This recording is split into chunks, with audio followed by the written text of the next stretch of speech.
Welcome to our exploration of how memory works. Today we'll break down the fascinating processes of encoding, storage, and retrieval, the three pillars that allow us to remember everything from childhood memories to yesterday's lunch. Understanding these processes helps us appreciate not just how we learn, but also why we sometimes forget. Let's start by setting the stage. Memory isn't just a single action, but a series of steps that work together seamlessly. In the next scenes, we'll dive into each stage, beginning with encoding, then moving to storage, and finally, retrieval. Get ready to discover the science behind remembering. Coding is the first crucial step in the memory process. It's how our brains take in information from the world around us, like sights, sounds, and feelings, and transform it into a format that can be stored. Imagine reading a book. Your brain encodes the words and images, turning them into mental representations. There are different types of encoding, such as visual, acoustic, and semantic. Each type helps us process information in unique ways. Without encoding, nothing would ever make it into our memory banks. Next, let's see how encoded information is stored for later use. Coding isn't one size fits all. Visual encoding involves turning images and spatial information into mental pictures. Acoustic encoding focuses on sounds, like remembering a catchy tune or someone's voice. Semantic encoding, on the other hand, is about meaning, connecting new information to what we already know. For example, you might remember a fact better if you relate it to a personal experience. These different types of encoding work together, helping us absorb and make sense of the world. Now let's move on to what happens after information is encoded: storage. Attention plays a vital role in encoding. When we focus on something, our brains are more likely to encode it effectively. Think about trying to study in a noisy room versus a quiet one. Distractions can make it harder to remember information later. Paying attention helps filter out irrelevant details and strengthens the encoding process. This is why techniques like active listening or highlighting important points can boost memory. Next, we'll see how encoded information is stored for future use. Once information is encoded, it moves to the next stage: storage. Storage is all about keeping information available over time. Our brains have different storage systems, each with its own capacity and duration. Some memories last only seconds, while others can stick with us for a lifetime. The transition from encoding to storage is seamless, but it's crucial. Without proper storage, even well-encoded information can be lost. Let's take a closer look at the different types of memory stored.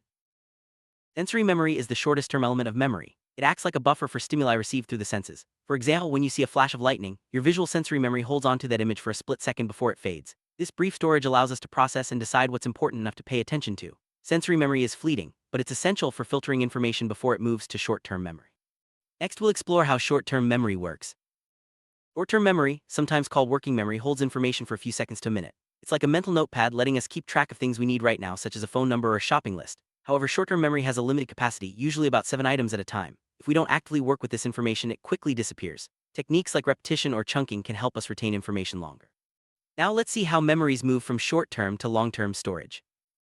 Long-term memory is where information is stored for extended periods, sometimes for a lifetime.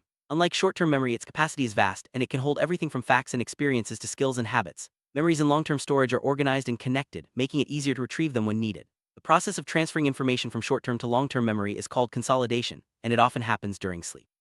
Next, we'll look at the different types of long-term memory.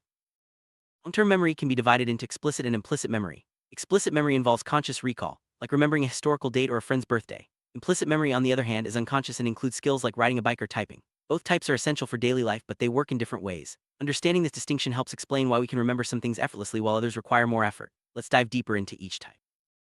Explicit memory, also known as declarative memory, is all about facts and events we can consciously recall. It's further divided into episodic memory, personal experiences like your last birthday, and semantic memory, which covers general knowledge like capital cities or vocabulary. These memories are easy to talk about and share with others. They rely on active retrieval and are often strengthened through repetition or meaningful connection. Next, we'll look at implicit memory and how it shapes our habits. Implicit memory, or non-declarative memory, operates below our conscious awareness. It includes procedural memory, skills and habits like riding a bike, playing an instrument, or typing on a keyboard. These memories are formed through practice and repetition, becoming automatic over time.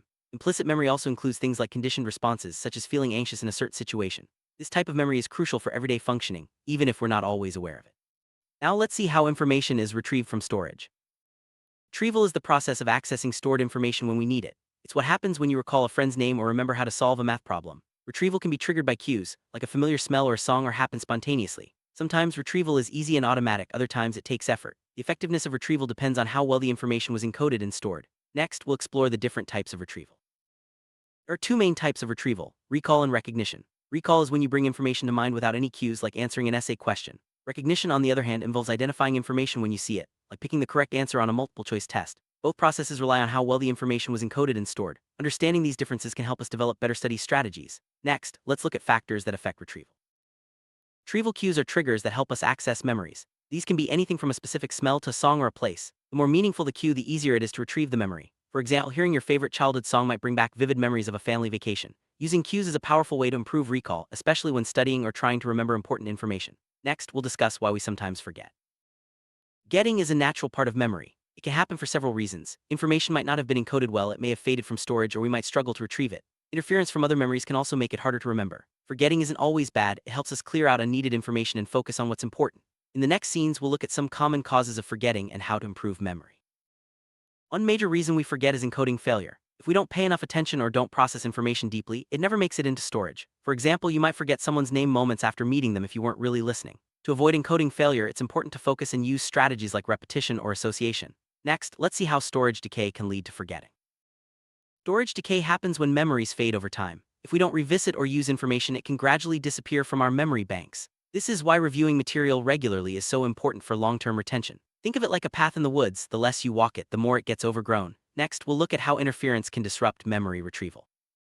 Interference occurs when other memories get in the way of retrieving what we want to remember. There are two types: proactive interference, where old memories block new ones, and retroactive interference, where new memories make it harder to recall old ones. For example, learning a new phone number might make you forget your old one. Understanding interference can help us develop strategies to minimize its effects. Next, let's explore how we can improve memory.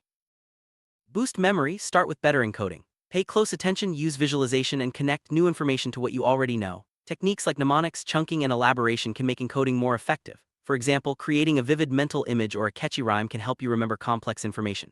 Next, we'll discuss strategies for strengthening storage. Strengthening storage involves regular review and practice. Spaced repetition, reviewing information at increasing intervals, helps move memories from short-term to long-term storage. Organizing information into categories or mind maps can also make it easier to store and retrieve later. The more you use and interact with information, the stronger the memory becomes. Next, let's look at ways to improve retrieval. To enhance retrieval, use cues and practice recalling information in different contexts. Self-testing, teaching others, and applying knowledge in real-life situations can all improve retrieval. The more varied the practice, the more flexible and accessible the memory becomes. Next, we'll see how sleep and lifestyle affect memory. Sleep is essential for memory consolidation, the process of transferring information from short-term to long-term storage. During sleep, especially deep in REM stages, the brain strengthens and organizes memories. Lack of sleep can impair both encoding and retrieval, making it harder to learn and remember. Prioritizing good sleep habits is one of the best ways to support memory. Next, let's discuss the impact of stress on memory. Stress can have a big impact on memory. While a little stress can sharpen focus, chronic stress releases hormones that disrupt encoding and retrieval. This is why it's harder to remember things during stressful times. Managing stress through relaxation techniques, exercise, and mindfulness can help protect your memory. Next, we'll look at how nutrition and exercise support brain health. Healthy diet supports brain function and memory. Nutrients like omega-3 fatty acids, antioxidants, and vitamins are essential for maintaining brain cells and supporting neurotransmitters. Staying hydrated and avoiding excessive sugar or processed foods can also make a difference. Good nutrition combined with regular exercise creates the foundation for strong memory. Next, let's see how physical activity benefits the brain. Physical activity increases blood flow to the brain, delivering oxygen and nutrients that support memory. Exercise also stimulates the release of chemicals that promote new brain cell growth and connections. Even simple activities like walking can have a positive impact. Regular exercise is linked to better memory and reduced risk of cognitive decline. Next, we'll explore how age affects memory.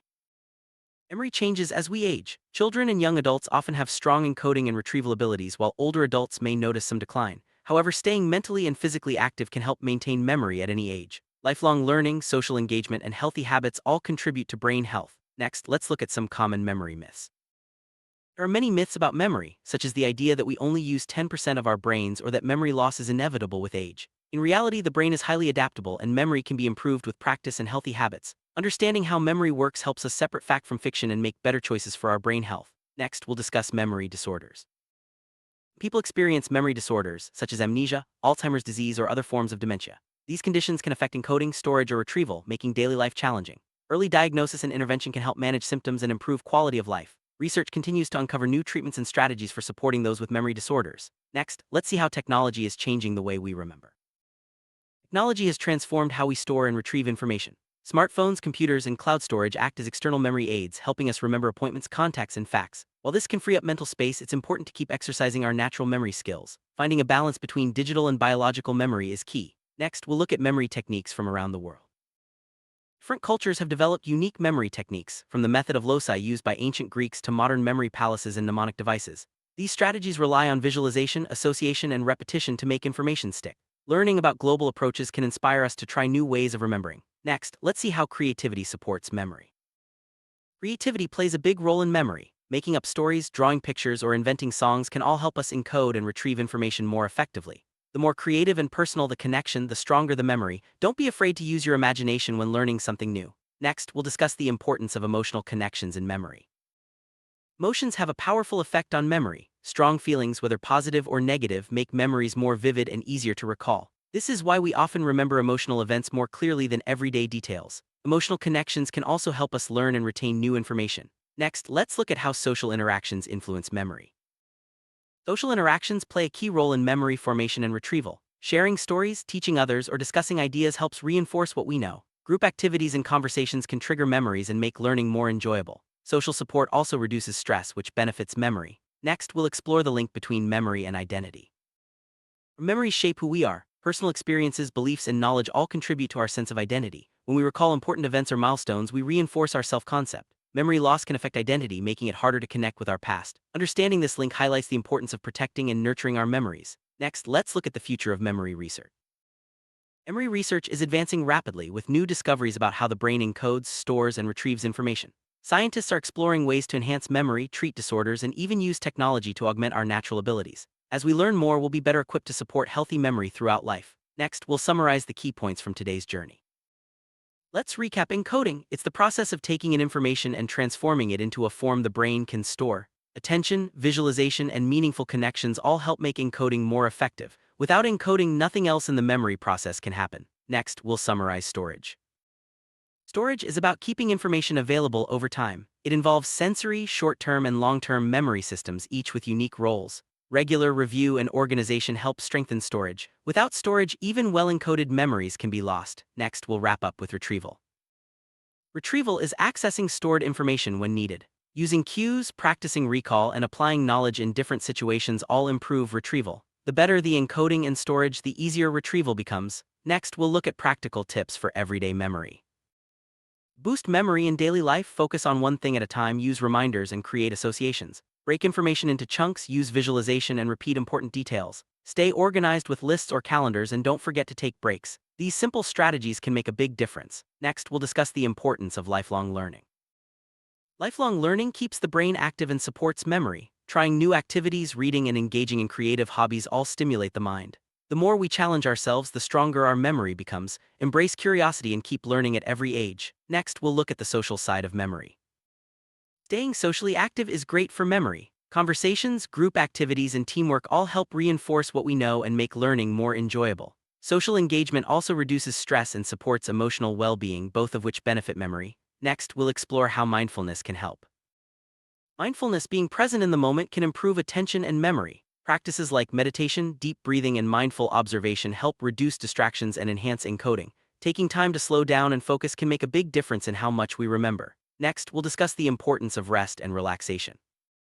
Rest and relaxation are essential for a healthy memory. Taking breaks, enjoying hobbies, and spending time in nature all help recharge the brain. Overworking or constant stress can impair memory, so it's important to find balance. Make time for activities that bring you joy and relaxation. Next, we'll look at the power of positive thinking. Positive mindset supports memory and learning. Believing in your ability to remember, staying motivated, and celebrating progress all make a difference. Positive emotions can enhance encoding and retrieval, making it easier to learn new things. Next, we'll wrap up with a final reflection on the journey through memory. We've journeyed through the fascinating world of encoding, storage, and retrieval. By understanding how memory works, we can use practical strategies to remember more, forget less, and keep our minds sharp. Whether you're studying for an exam, learning a new skill, or just trying to remember where you left your keys, these principles apply to everyone. Keep exploring, stay curious, and make memory your ally for life.